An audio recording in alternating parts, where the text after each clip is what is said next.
Good afternoon, everyone. Welcome to GST Zen's webinar. We'll be starting in few minutes.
Welcome to all the participants. As we have few more attendees who are joining in a while, we request you all to please wait for 2 to 3 minutes. We'll be starting in 2 to 3 minutes.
But sister, whenever you say we can start, we will start.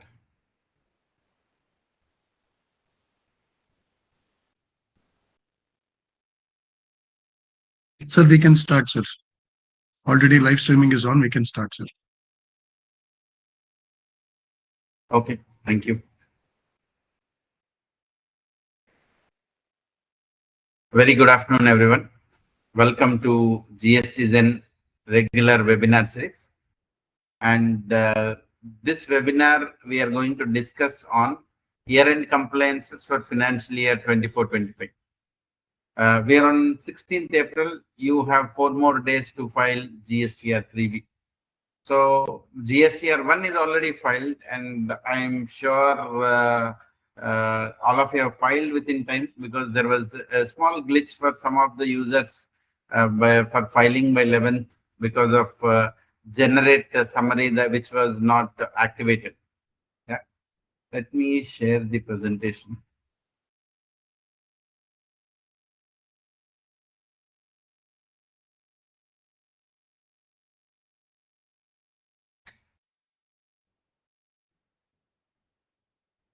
All right.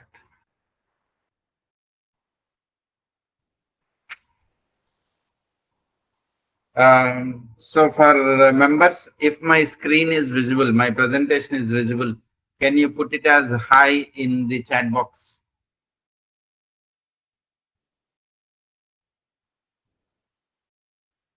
Yes, is it visible? If it is yes, put it as high, or yes, thumbs up. I can see one thumbs up going, and one said yes.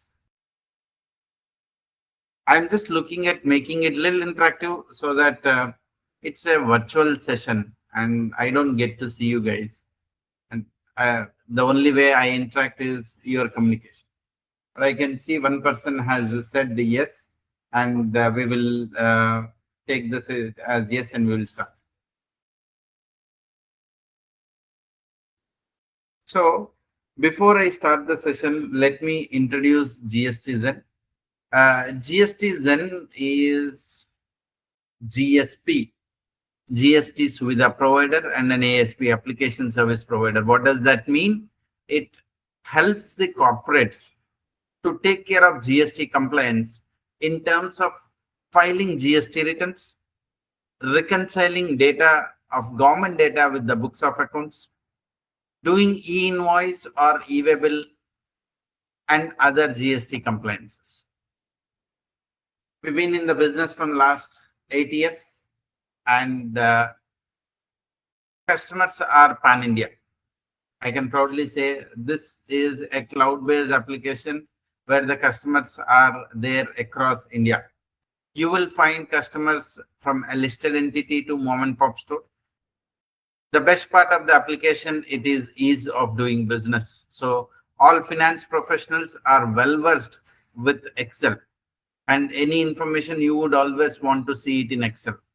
So the data of the government, which is a JSON file, is converted into Excel, integrated and more informative. The much talked about return is consolidated GST return document of GST Zen is much spoken document. We have 50,000 plus customers using, and 100,000 plus reports downloaded, the 35 million plus records, e-invoice gets generated regularly. So the numbers speak for itself. The customers are pan-India, and some of the reputed customers for reference is here. Let's get to our discussion for today. I want to discuss on the year-end checklist for your outward, inward, and reverse charge liability. You may ask that outward we have completed March return GSTR1 on 11th of April we have filed. So what do we do now? That's okay. I get that you have filed. But section 37 of the Act permits you to make corrections. And I would suggest that do not delay these corrections till the tax audit or the stat audit that happens. Right? So we will look at various aspects of it. Beginning with outward. What is necessary, and I'm sure most of you would be doing, is reconciling of your data of books versus 3B and R1. When you are saying that you are doing reconciling the books versus 3B and R1, what does that mean? You are every month doing a reconciliation of the sales that is there in your books of accounts and e-invoice register. But what is missing? It is not new that the reconciliation is people are not doing. Reconciliation people are doing every month. What is the new I'm saying when you have to reconcile with the invoice, with the e-way bill and your GST around? What is the new thing there? The new thing that is there here is you are reconciling the data for the current month. You're only reconciling the data for the current month. Standing today, if someone has raised a credit note in the month of June, forgot, didn't report. It is like there was a sales push. So the department head had come and said, okay, this client has placed an order, raised the invoice on 30th June, an invoice has been raised, but the material did not move till 4th July. And the team said, please cancel the invoice. So instead of canceling, you raised an credit note. But that was not attended to then, because transaction happened, returns filed, and some backdated transaction happened. And an invoice which has been raised in the name of Venugopal, but the client came and said, hey, my client company got merged and it is not Venugopal, it has to be given to Venu and Vinay. So this has to be changed, the GST and number has to be changed. You already reported the invoice as Venugopal in the books of accounts, and how will you take care of it in the government portal? This is something you have to do reconciliation on a YTD basis. It's quite common. A B2C would become B2B later. At the time of issuing of the invoice, you have issued invoice to X and it has been changed to Y. Or they did not get the registration, they said, please update the registration and give. Or ISD is now quite common. That's the talk of the town. So you have raised invoice to the regular registration. When the time came for the making the payment, the company says, hey, look, the invoice has to be given to ISD and not the regular registration. You went back and made the changes in the books of accounts, but you wouldn't have changed in the government portal. You will have to do this reconciliation on a YTD basis every month and need to find out if there is any delta that needs to be corrected. This is an exercise that needs to be done. Now you may say that if one has to do this reconciliation on a YTD basis every month, wouldn't it be a lengthy process to do reconciliation and filing the return? Answer is no. If you are using technology, technology is going to take care of this. I know I have a client who has integrated the ERP directly to the government portal using our application. So every month, roughly they are doing around 700 crores transactions, large volume of data, but it is seamlessly handled. That's the power of technology. So when you're reconciling the outward, when you're doing a books versus data declared in returns, I would also want you to do reconciliation the supply wise. The total turnover is matching. Let's say my turnover in the books is 10 crores, turnover in the GST is 10 crores. Start doing sub-classification matching. Start doing sub-classification matching. What's the rate of tax in books? What's the rate of tax in returns? Whether have you shown as B2B, B2C or exports with pay, without pay? Those who are filing returns on the portal, especially zero rated supply, by mistake you would have checked with pay as without pay or vice versa. These corrections generally gets noticed only when there is a notice received or when a refund is struck. Otherwise, this is not realized. Especially in service cases, these mistakes continue.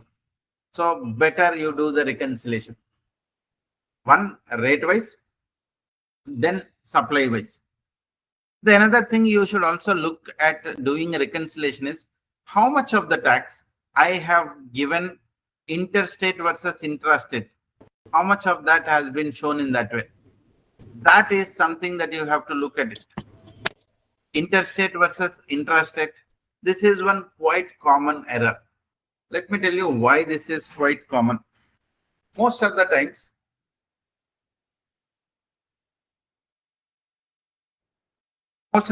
people are concerned about the tax that needs to be paid. And let's say I am doing a turnover of 10 crores and I have a purchase cost of 8 crores. So the differential 2 crores on which the margin I will be paying tax. 36 lakhs is the tax that needs to be paid. That is what the business owner has in mind. And this 8 crores, the input could be either ICS. Now, when you make a mistake in the output, like out of 10 crore, let's say 1 crore is mistakenly reported as IGST instead of CGST as GST. What would happen?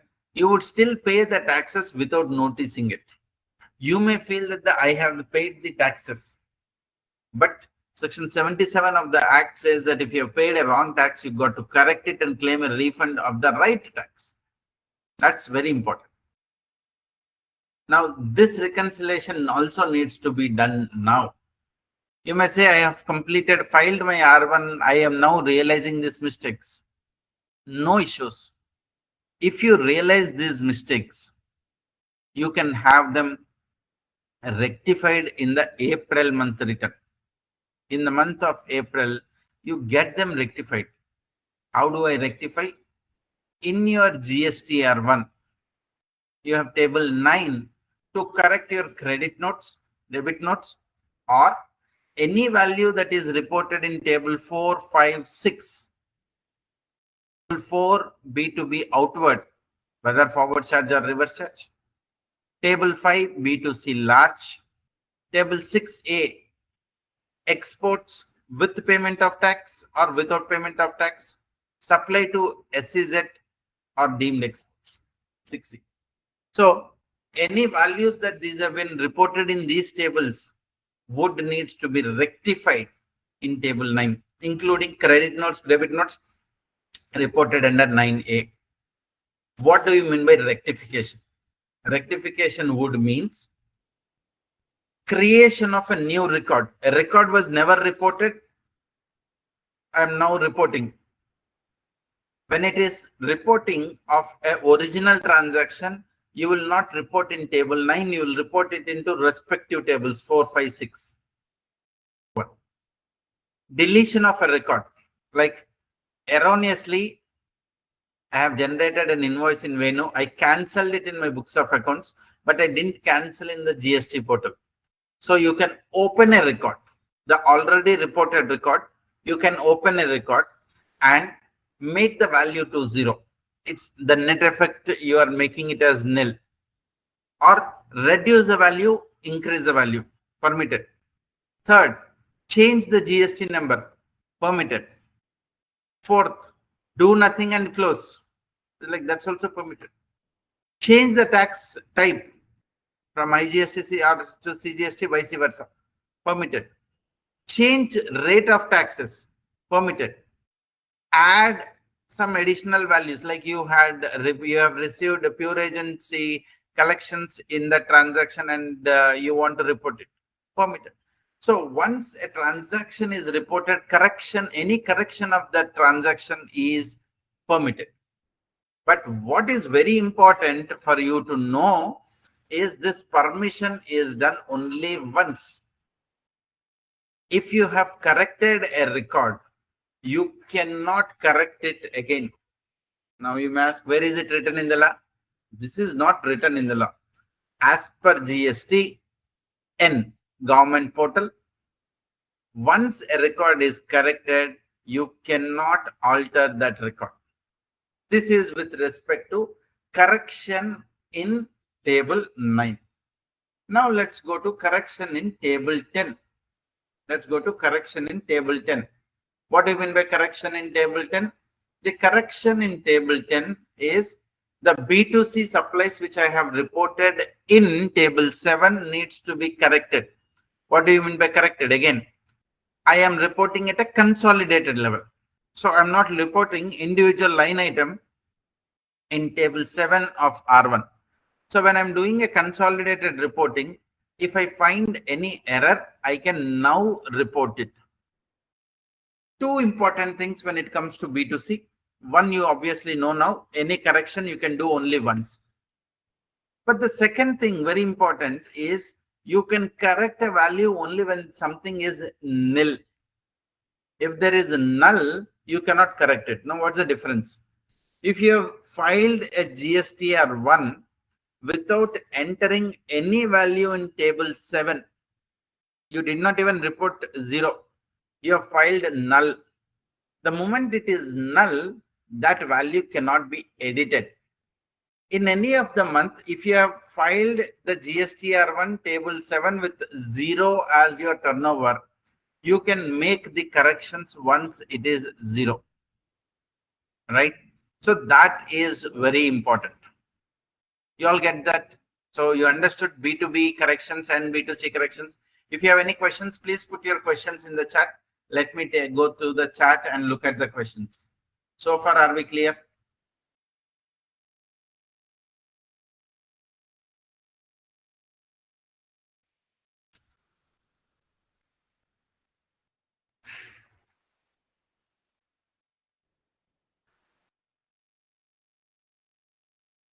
Let me. Oh, there hasn't been any questions. So in the Q&A also.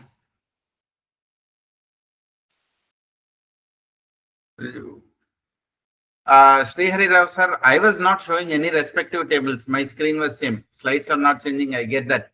I was not changing. I only saying it. And by now, I'm sure every one of you are aware of it. So I did not put the basics. So I did not put anything. Okay.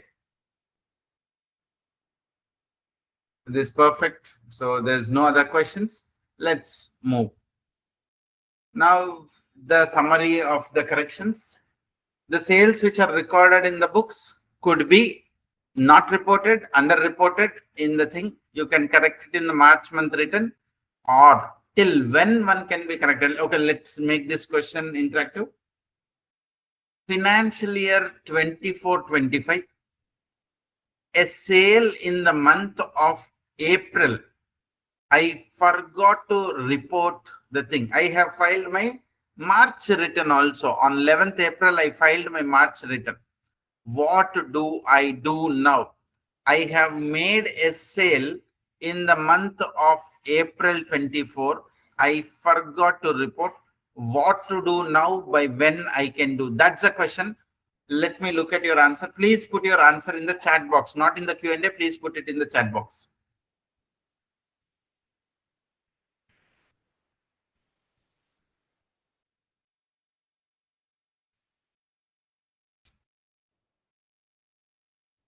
Can people put chat? Is the chat permitted? No, sir. The Q&A section will be visible to the attendees. Not chat. Is it okay? Fine. Let's have it in Q&A section.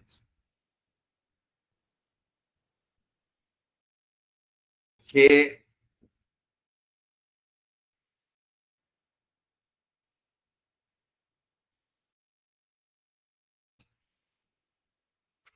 The question is how to report an invoice not reported in April 24. Srihari Rao says not permitted. Rohit is saying GST or 1 IFF.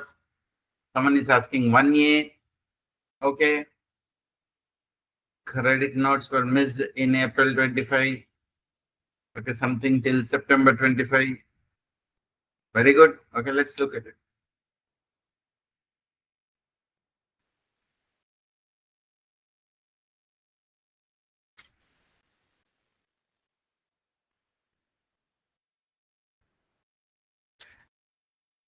Okay, got it. Now, let me tell you, friends, any correction in R1 can be done till November, 30th November. Any returns that are filed till 30th November can be done. That's the one. How can it be corrected? It can be corrected by reporting a record newly in table 4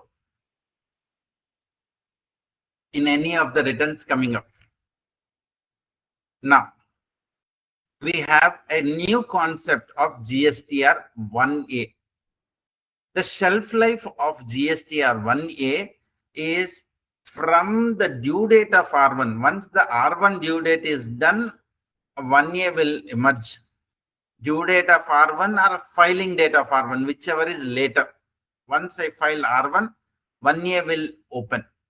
And when will it die? It will die till 3B.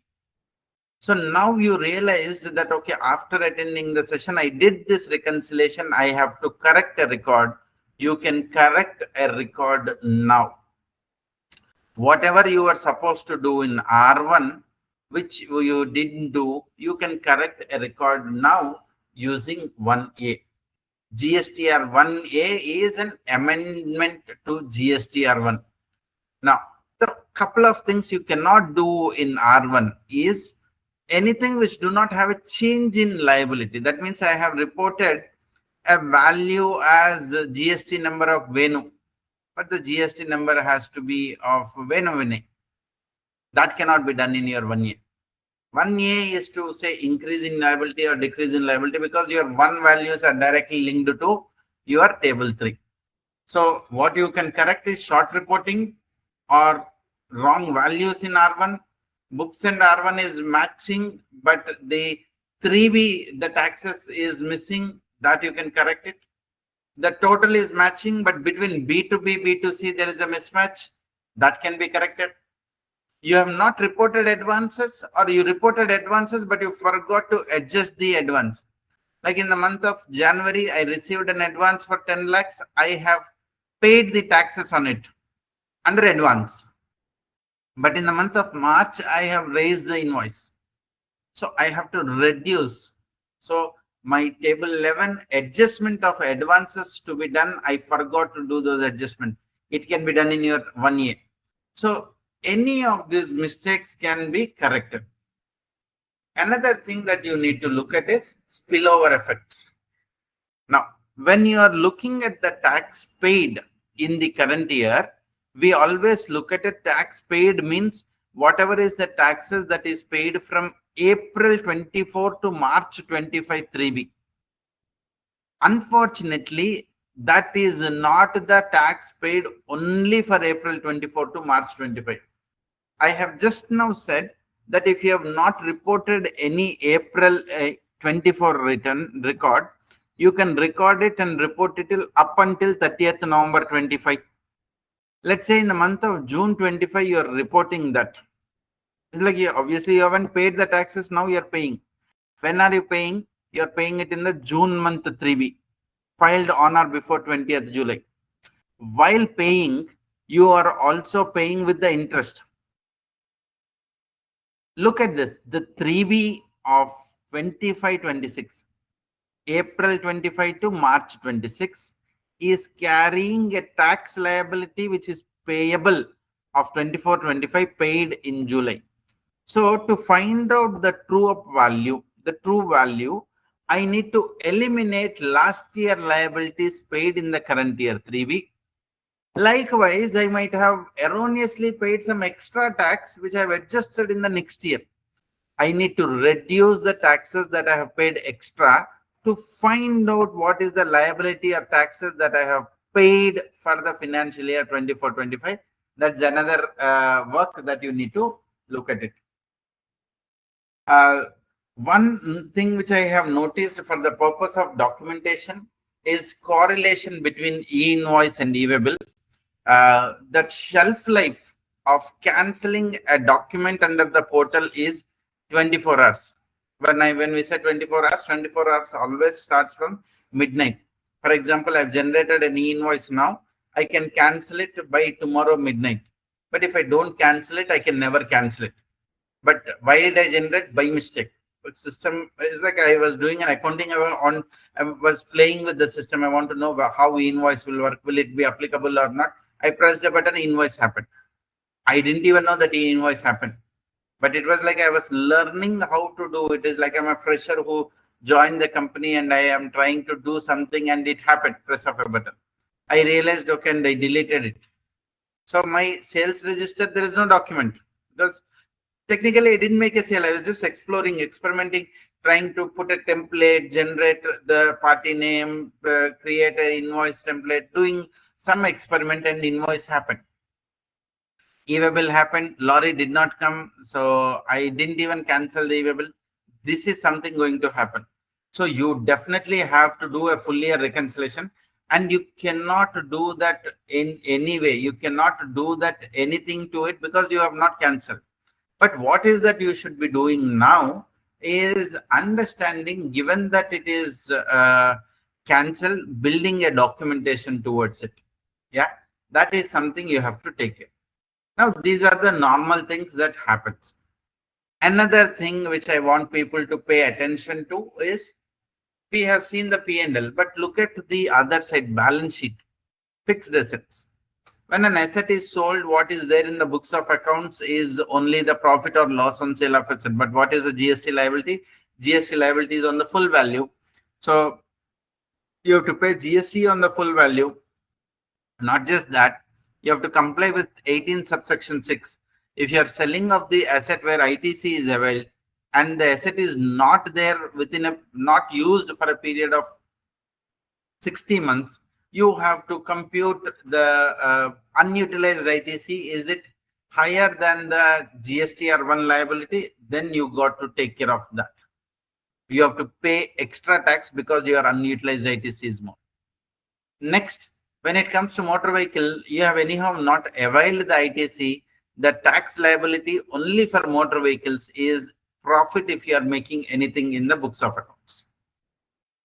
Couple of other things, ISD and cross charge. Before ISD and cross charge, the credit in expenditure side. This is quite common that some of the recoveries, reimbursements are credited to the expense side. When there's any recoveries which are credited to the expense side, you also have to ensure that these recoveries are purely in the nature of Rule 33, which is a pure agent and hence deductible. Then it is permitted. Cross charge and ISD. In the earlier session of ISD, I have given a detail. If we are coming to our channel for the first time, request you to subscribe to our YouTube and look at the how the cross charge and ISD vary and what is the critical difference.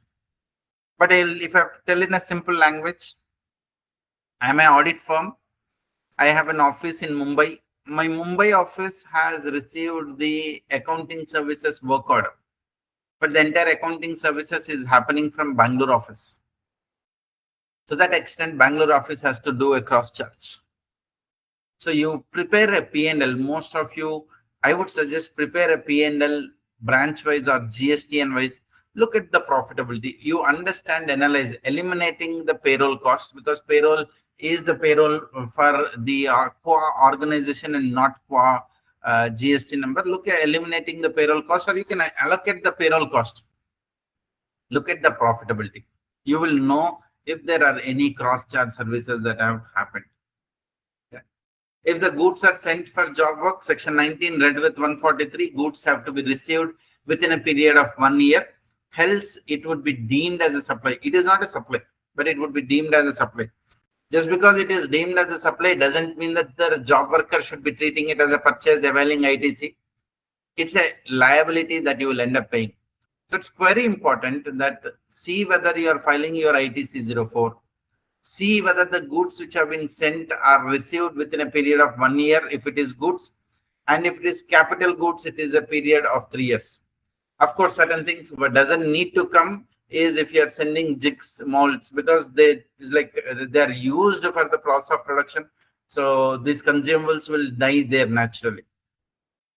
So have a register maintaining that. In case of exports, having an LUT is must. See whether you have executed the LUT or not. And for the financial year, please execute. Audits would happen 4 years later. You will keep tracing where is the LUT. You may not get it. And most of the times, the demo material goods are sent on sale or approval basis. When the goods don't come back within a period of 6 months, even that would be treated as the sales and you will have to pay GST. We have new table 14 and 15. 14 is to be reported by the original seller for the sales happening through e-com operator. 15 is to be reported by the e-com operator. I have seen many people not complying to these two tables because it is just an information and reporting table, and not especially table 14 is an information table, so people were not reporting effectively. Take a look at it. If the table 14 is nil, something you have to look at it, why my e-commerce sales through e-commerce operator did not get reported. Yeah. Apart from this, you also have to match the credits. You have credits coming from GSTR 7 and 8. If you are making a supply to any government organizations and who are subjected to do TDS, and recently we have scrap is also included in the category of the TDS. So you have a TDS credits. That means you have made a sale to someone and they have done a TDS. So cross verify that. If you have an e-commerce credit, you have made a sale through e-commerce portal, so they will be doing 1% of the net sales. So that should be matching. So do a reconciliation of the credits and the turnover made through it. Most of the time you would get notices because of it. You might have shown the turnover in the month of March. Government entity has deducted TDS in June. So you will have a difference. You please have a reconciliation entry to it. Notice is inevitable, but have a reconciliation to it. Tax payable, we have already discussed table previous year and the next year. Let's move to inward. Any questions on outward before we move to inward?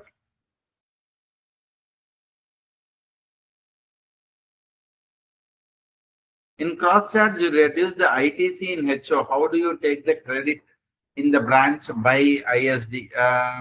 Lakshmi madam, your question, no, it's Manoj Thakur sir. The question is not really clear. In a cross charge, I raise an invoice and the other person will be taking it as a credit.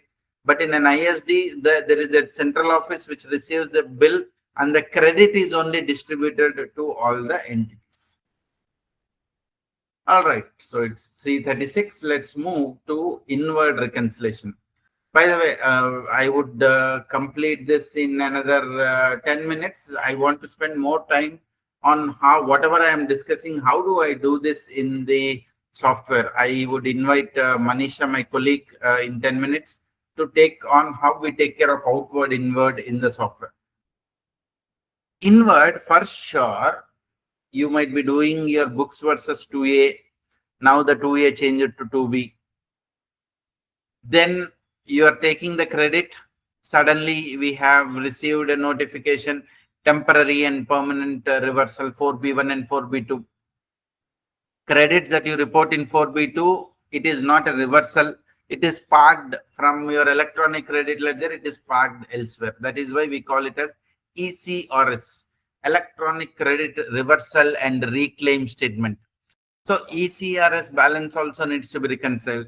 And the new thing that has come now is IMS, Invoice Management System, which has been there for 3-4 months. Now, what is that you should be doing? Firstly, Finance Act 25 has amended the definition of the credit, input tax credit. Earlier, it was an auto-populated statement of 2B. Now it is no longer auto-populated statement. It is a multiple combination of it. Whenever you report a sale, I am the recipient, you are the seller, you are reporting a sale, the sale record will be appearing in the IMS dashboard, Invoice Management Dashboard of mine. If I want a credit, I will accept and I'll pull that record to my 3B through 2B. If I reject that record, my credit will go. If I accept that record, the credit would come. Not just that. It is visible. I have accepted it. But you did not file your R1. So it would be accepted. Then instead of coming to the current month 2B, it would be going to the next month 2B. So today, credit has multiple permutations and combinations. It is visible. I neither accepted nor rejected. I marked as pending. Now, it will still there in IMS dashboard. It will neither go to the 2B of the current month nor 2B of the next month till I accept that record there. It will be kept on pending. So availment of the credit is definitely 2B, but it is not the auto-populated 2B, but it is recomputed 2B. So just because it is in 2B, you will not get the credit unless you accept in IMS. Just because it in IMS, you will not get the credit unless it travels to 2B. Why will it not travel? Because the supplier has to file. Now, supplier may amend a record.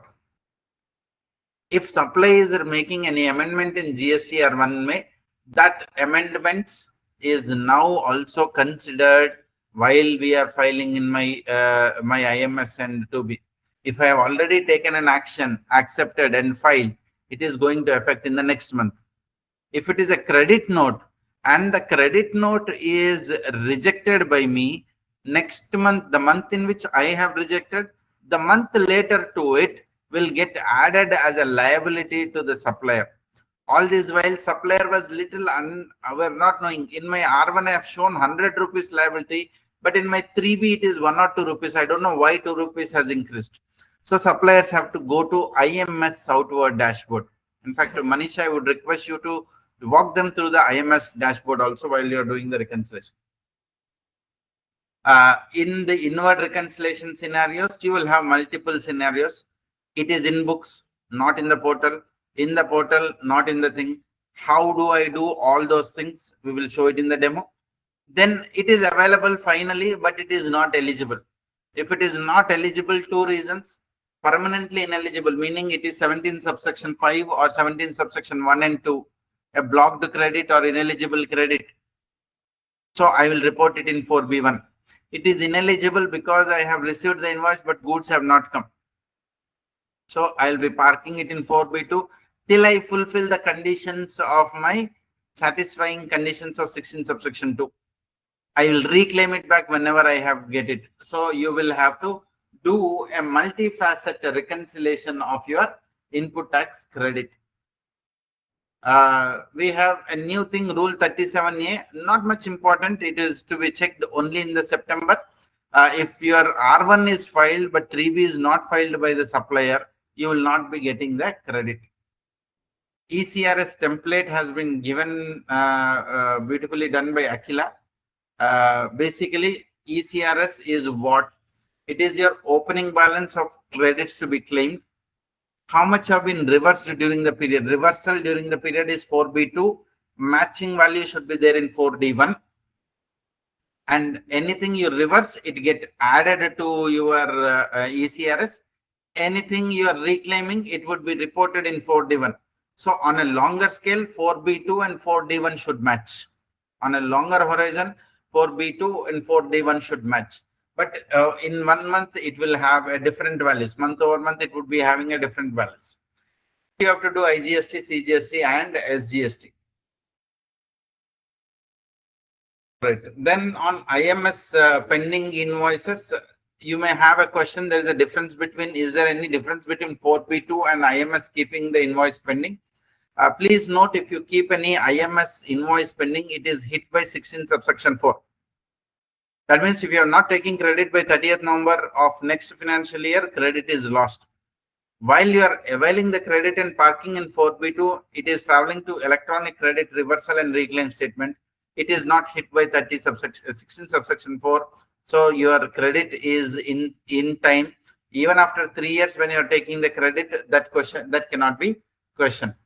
Both credit notes and debit notes, you cannot keep it on pending in IMS. Last thing on RCM.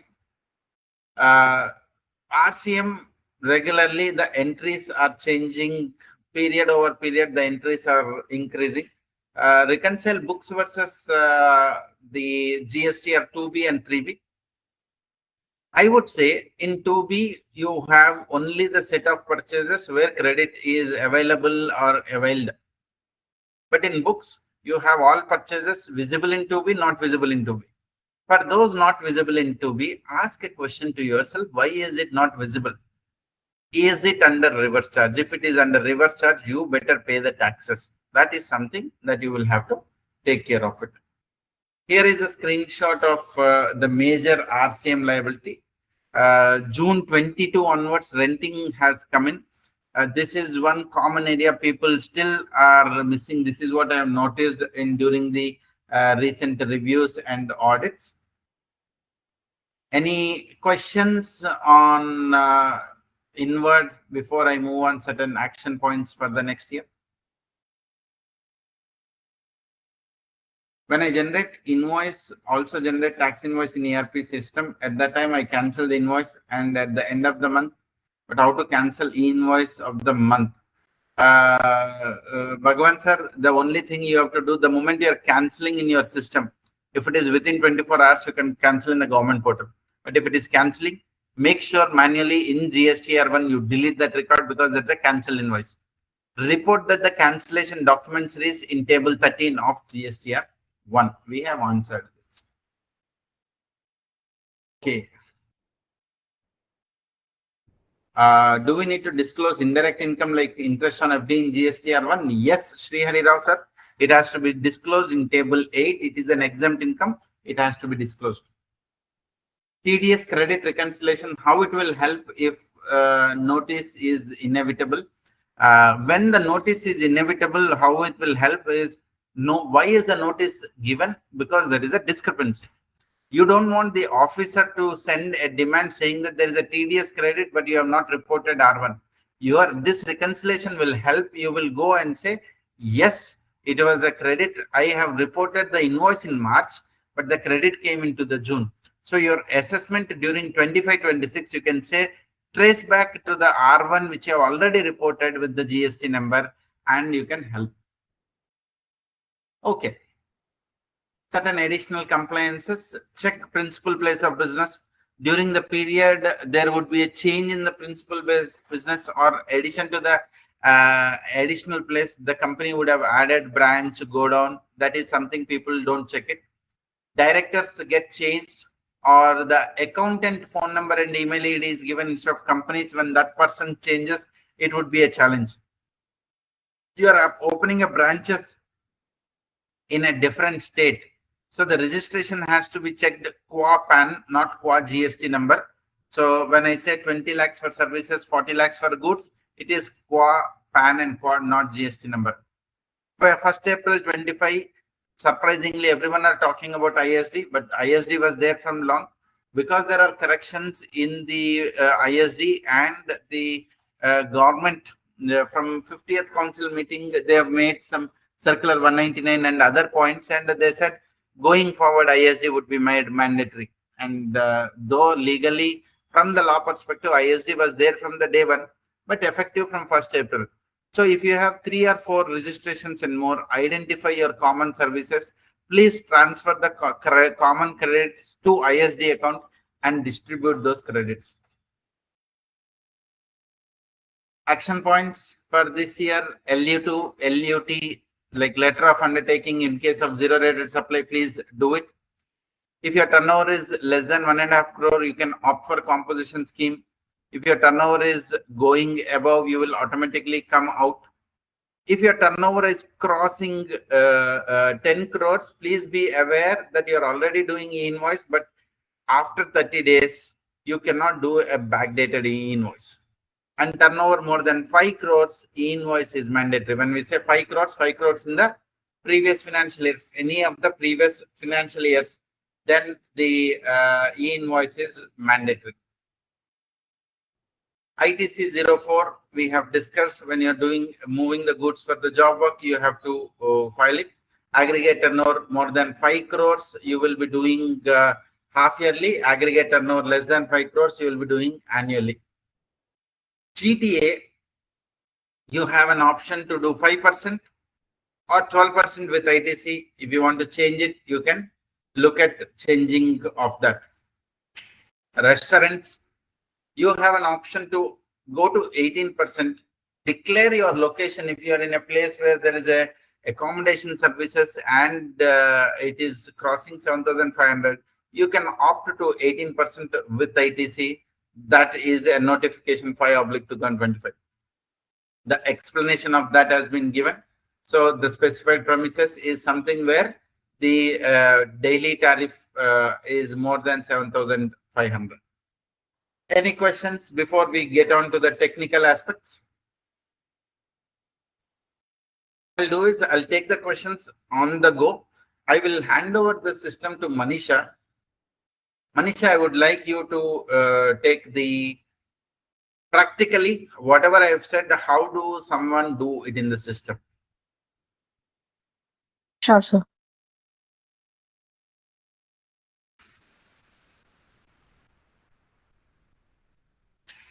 Good afternoon, everybody.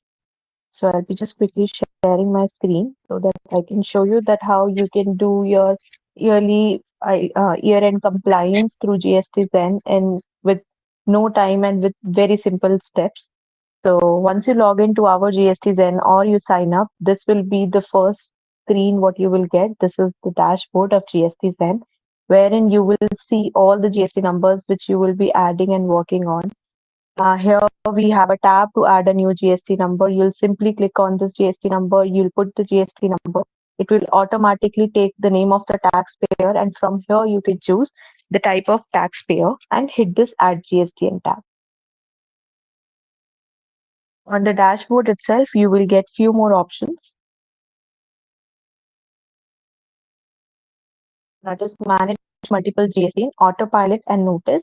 So this autopilot feature facilitates to do the working for multiple GST numbers in one go. And this notice management helps you to track all your notices under one screen. Let me quickly jump to one of the GST number where using which I can show you that how you can do your yearly compliance. So I'm choosing ones that are here. As soon as I choose this GST number, it will take me to the next screen.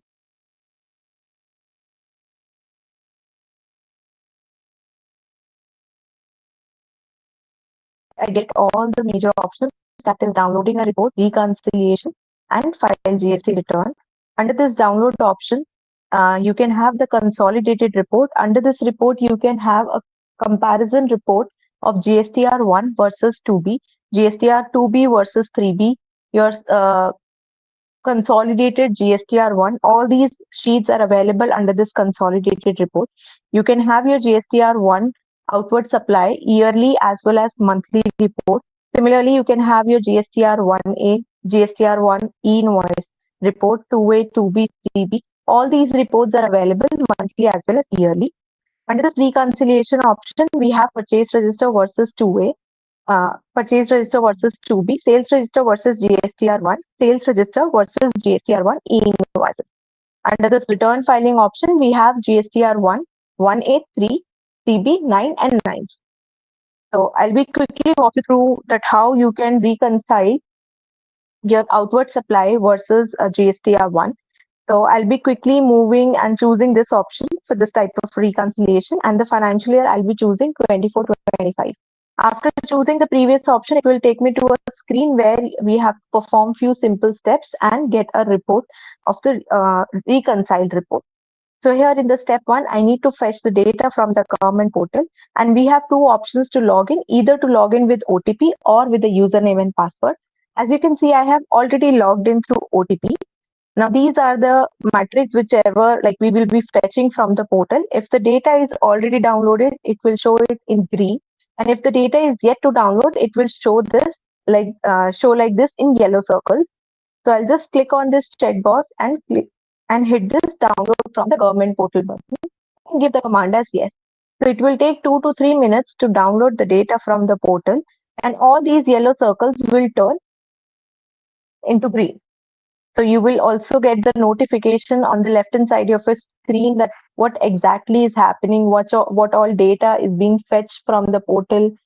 You will get all the notification on the left hand side of your screen. And if there is any error from the portal, it will display on the left side only, but in red, just to highlight that there is some error from the portal and because of which you are not able to fetch the data.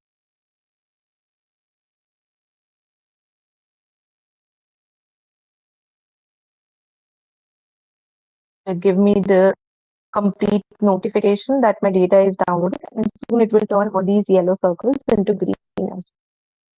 So with this, I have completed my first step. Now the second step is uploading your sales register. For that, we have an Excel format.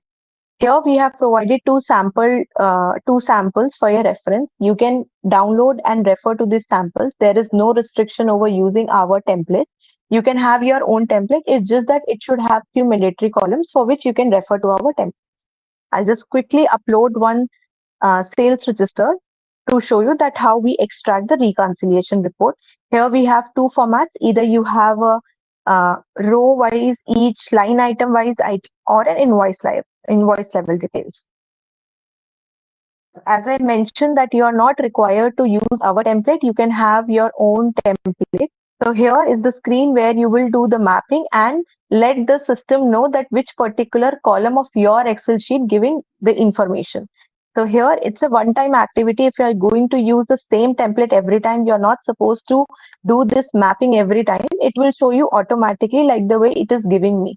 I just have to broadly check that all my mandatory columns are mapped. I can see the mandatory as there is a red star. So it's already mapped. So I'll just quickly check that all the mandatory columns are mapped and then proceed. As soon as I hit on this process button, it will process all my invoices and it will give you the progress bar on the screen itself. After it recalculate, it will calculate all the values of your Excel. It will give you a quick summary on your screen where you can quickly check all the amounts, and if you're satisfied, you can proceed. As the invoices are importing, it is giving you the information, everything on the screen.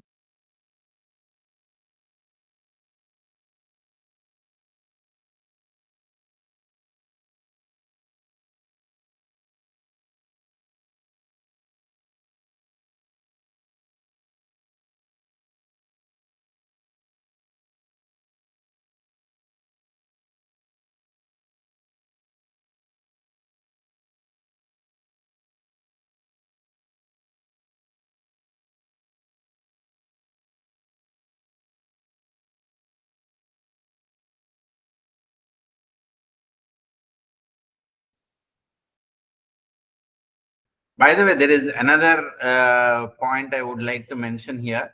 There is a facility you can upload the sales register of 10 different PAN GST numbers in that Excel, and you can upload in one go. System has an ability to split those things into the respective GST numbers.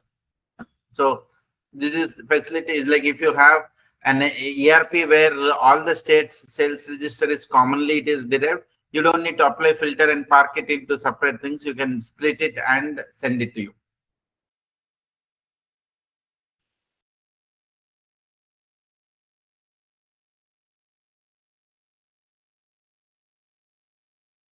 Manisha, it's taking a little longer time than what is right. Looks Yeah, like looks like not the sure, this, sir. maybe you can continue. So we upload the Yeah. sales register. Yeah. In the second step, we upload the sales register, and the third step is that is run GST Zen Intelligent Matcher. So here I'll just quickly run this intelligent matcher. Also, this matcher facilitates the matching of all the invoices, and here we have broadly given two parameters, that is maximum days difference and maximum tax amount difference. You can choose the days up to 30 days and the amount up to 50 rupees, or like the button you can bear, and you will just run the intelligent matcher.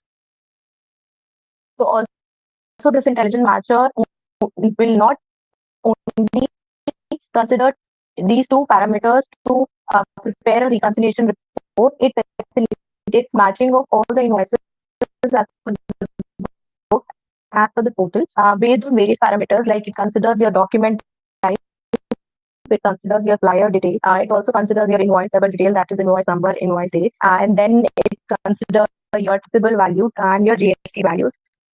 All these things are taken into consideration while we run the matcher and doing the reconciliation in the backend.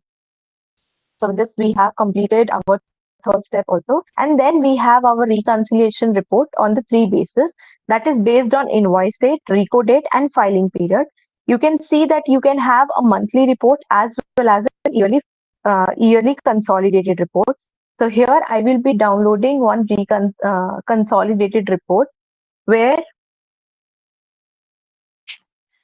you can just simply check all the information under a screen, and of course you will get a column as well where you can see that which all invoices are there in portal, in books, and which all are matched invoices.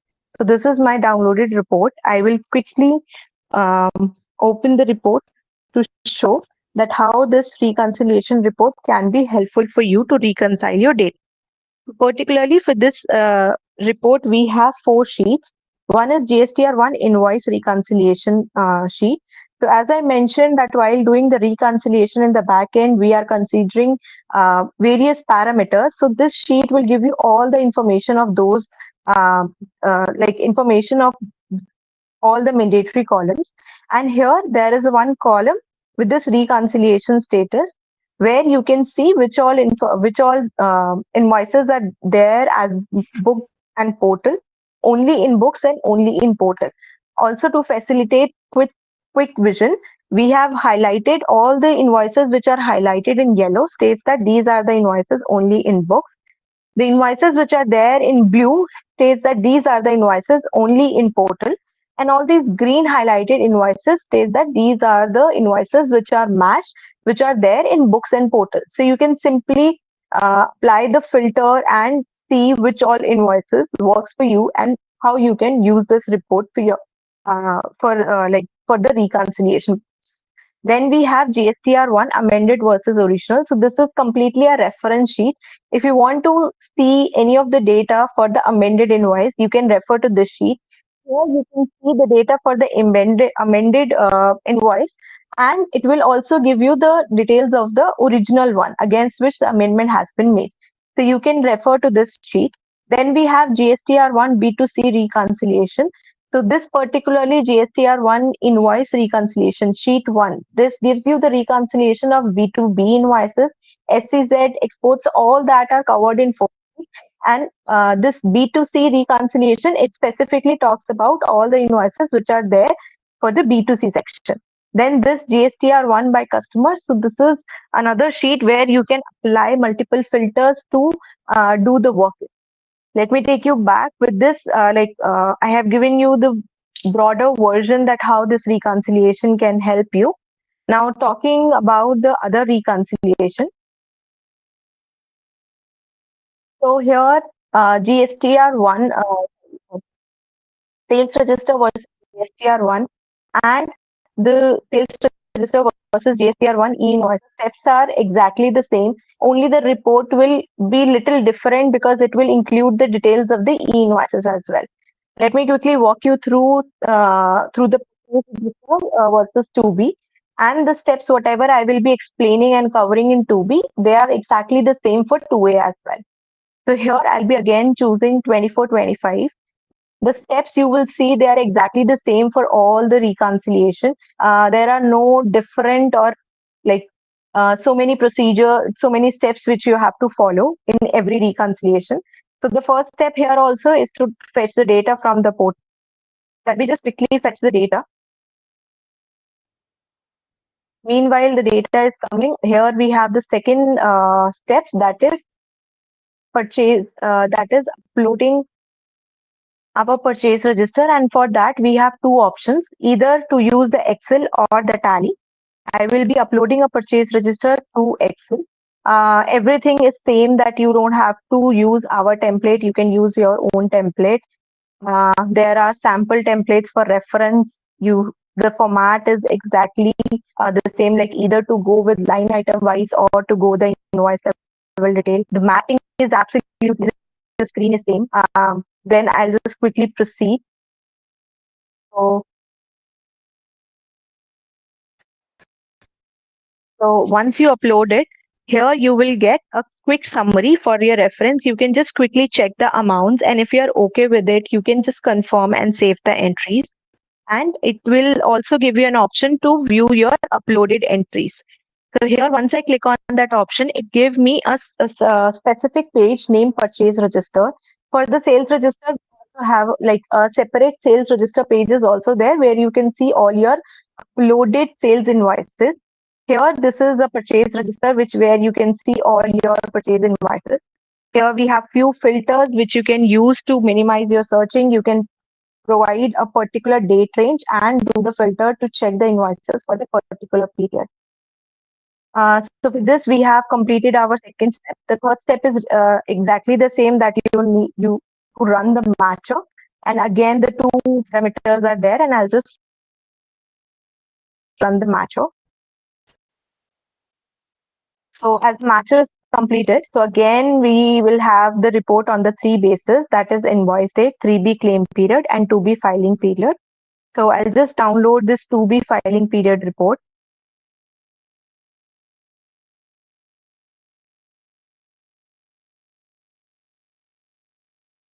So I'll show you that how you can use this particular report to save your working. Like, you're not required to maintain this Excel in your system. You can do the working and save everything in GST Zen without uploading it.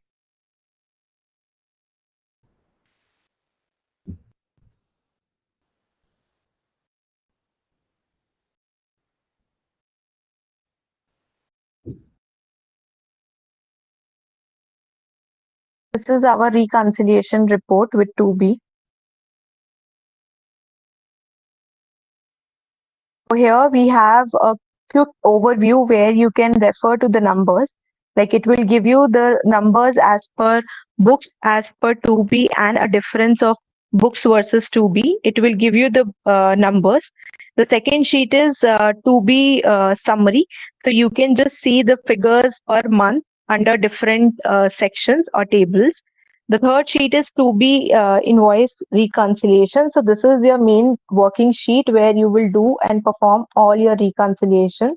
As I mentioned, during the reconciliation, we are considering various parameters. So you will find all the details under the sheet.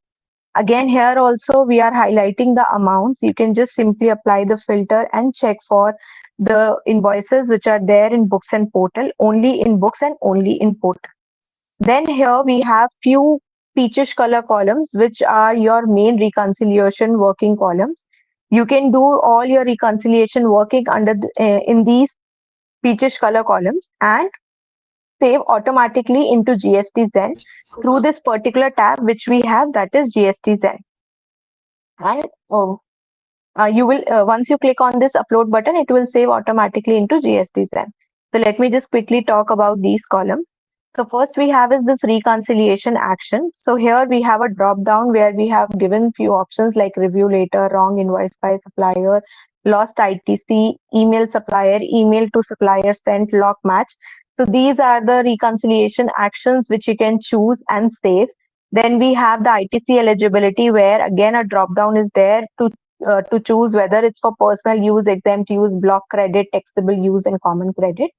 Under this ITC claim status, a drop down is there that accept, reject, pending, accept, and reverse.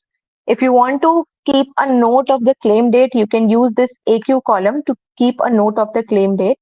For your future reference or for further working, if you want to maintain any of the reconciliation note, you can use this particular column. And then we have this force match portal invoice row number. So for example, there is a situation or there is a case where the invoice is not matched as per books and portal, but as per your data, it should match. So you can use this force match portal invoice row number, where it will match your books of your book invoice with the portal one. So you can use this feature as well.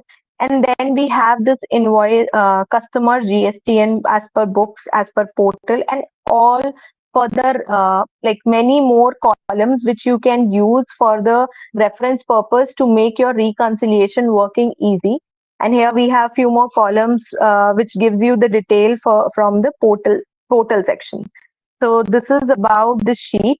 I'll be coming back to this sheet to explain you one more feature of this sheet. But before, I will just quickly talk about the rest of the two sheets of this report. That is to be amended versus original. The purpose of this sheet is exactly the same what I explained you in the sales register versus GSTR1. If you want to check any of the details of the amended invoice, you can come to this sheet and take a look that whether the original information, like the original details of that amended invoice is there or not. Then we have this GSTR 2B by vendor. This is a dump of all the invoices, whatever you have downloaded from the portal or whichever you have uploaded. You can apply multiple features to use this particular sheet. As I mentioned that I will come back to this sheet to show you one of the features, and that is, so here we have one of the feature, that is sending an email from GST Zen directly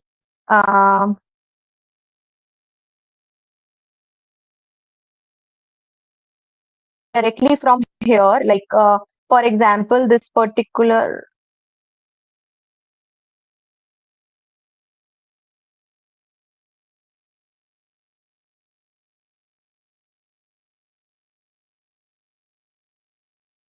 so let's suppose there is one of the invoice which is there only in your books, but your vendor has not filed that particular invoice in the return. So you can directly send an email through GST Zen to your vendor in no time. I'll just quickly show you. So here in the RECO action, you have to choose email supplier. Let's suppose I am choosing this option for multiple, for few invoices. As soon as I change this email supplier, I'll go to this GST Zen tab and upload and click on this invoice upload tab. It will give you a progress bar. As soon as I mentioned, you're not supposed to keep this particular Excel in your system. You can do the working and upload it directly into GST Zen through this tab, as the way I have just done and shown you. So now I have chosen the option there that I want to send the email to my supplier for all those invoices. So here we have an option, filter and advance. So as you can see, this is the particular customer for like who has not filed the invoices in the return, and I want to send the email to that particular vendor. So here I'll just click on this send email button, and it will send the email to that particular vendor in no time to let him know that you forgot or you missed filing that particular invoice. And if the invoice is the email is not there, of course you can use this particular tab. And if you want to see what kind of an email is going, you can send a sample email to your own email ID as well. So with this, we have completed our purchase register with 2B as well. As Sir mentioned that I should show the IMS dashboard as well. So moving to that, here on the right hand side of your screen, here we have an option of IMS dashboard. As I click on this, it will ask to log in through OTP. As I have already logged in, it is not giving me an option. Here on the left hand side, we have three options, that is summary, update action and tutorial. So as soon as I click on the tutorial page, it will give me all the steps how to perform this IMS in GST Zen, and how you can download a reconciliation report as well. So the first step is uploading a purchase register, which is not a mandatory steps. If you do not want to perform any reconciliation under the IMS, you can simply fetch the data from the portal, perform the action directly into GST Zen dashboard, and put the data on the portal. No requirement of downloading any reconciliation report or any Excel file from here. You perform directly the actions here as. So second is the refresh for IMS invoices. That means this particular tab. So as soon as you hit this particular tab, refresh invoices, it will take it will fetch the data from the portal and show you in the dashboard. So you can post that you can run the matcher to match all your purchase register and the portal invoices, and then you can download the report. You can download the IMS versus books Excel from here. if you click on this refresh invoices tab, this is how it will show you the data. If you want to check only for B2B invoices, you can click on this. Here you get multiple features to do it. You can go to this tutorial page and take a look. And if you have any queries, you can reach out to our team. I hope I am able to give you a little idea that how you can do your yearly and GST compliance through GST Zen. So I came to an end of my demonstration. So over to you, sir. Thank you, Manisha. And participants, if you have any questions, feel free to ask. We are here for some more time. All the questions that have come in the chat have been answered. There are any new questions? Yeah, there are no new questions. And we also left our contact details. Feel free to get in touch with us. If you have anything on the technical queries, you can write to me, veno@vnv.ca. If it's something relating to GST Zen, you can write to support@gstzen.in, or you can write to us on WhatsApp 7406 441122. Yeah, we will have our knowledge sessions regularly, once in a month for sure, and sometimes based on the demand, we'll be doing two. My only like honest submission to everyone is, if you are not using a software and trying to still do a heavy lift using VLOOKUPs and pivots in Excel, it's the time to switch to the software. It saves a lot of time. Second, it helps you build documentation. It is more intelligent, so it helps you to track all the differences on the go. What's our human brain is good in analysis. So when a notice is coming, we need to analyze the notice rather than spend time in preparing the data for the notices. So the tools are there for doing that job. We should allow the tools to do that job. On this note, we conclude the session for today. Thank you, Vasishtha, for coordinating and doing the session. Thank you, Manisha, for the demo. For some of you, if you felt that Manisha was very faster, she was more giving you an overview of how of it. You can reach to the support and get a detailed demo from Manisha. Thank you, Akila, for putting up this presentation.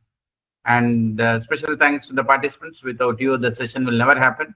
So thank you all for joining us on this Wednesday afternoon.